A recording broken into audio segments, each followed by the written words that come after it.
పల్నాడు జిల్లా సత్తన్నపల్లి 13వ వార్డులో ఇంటింటికి రేషన్ బండి రాకపోవడంతో లబ్ధిదారులు తీవ్ర ఇబ్బందులు పడుతున్నారు.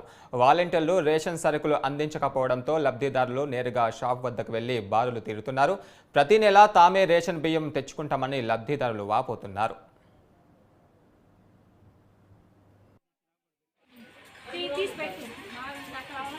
1902కి ఫోన్ చేశానండి. 1902 ఫోన్ చేస్తే వాళ్ళు అంటారు 17 తారీఖు తర్వాత చేయమని అంటున్నారు. ఫోన్ 17 తారీఖు తర్వాత చేయటం ఏంటండి, ఇప్పుడు కంప్లైంట్ చేస్తుంటే 17 తారీఖు తర్వాత ఏంటనే మాట అడిగా. అయితే వీఆర్ఓ గారు మీకు దగ్గరలో ఉన్న వీఆర్ఓకి ఫోన్ కంప్లైంట్ ఇవ్వండి అని అన్నారు. నేను వీఆర్ఓ దగ్గరికి వెళ్ళా.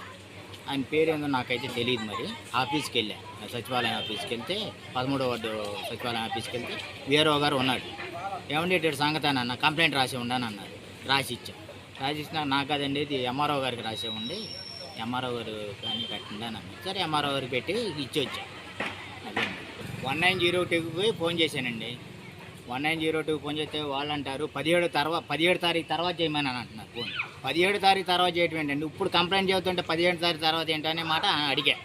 అయితే వీఆర్ఓ గారు మీకు దగ్గరలో ఉన్న వీఆర్ఓకి ఫోన్ కంప్లైంట్ ఇవ్వండి అని అన్నారు. నేను వీఆర్ఓ దగ్గరికి వెళ్ళా.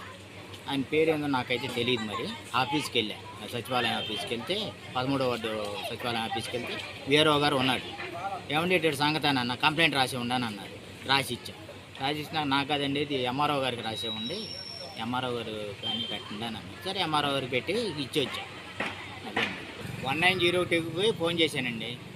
1902 ఫోన్ చేస్తే వాళ్ళు అంటారు 17 తారీఖు తర్వాత చేయమని అంటున్నారు. ఫోన్ 17 తారీఖు తర్వాత చేయటం ఏంటండి, ఇప్పుడు కంప్లైంట్ చేస్తుంటే 17 తారీఖు తర్వాత ఏంటనే మాట అడిగా. అయితే వీఆర్ఓ గారు మీకు దగ్గరలో ఉన్న వీఆర్ఓకి ఫోన్ కంప్లైంట్ ఇవ్వండి అని అన్నారు. నేను వీఆర్ఓ దగ్గరికి వెళ్ళా.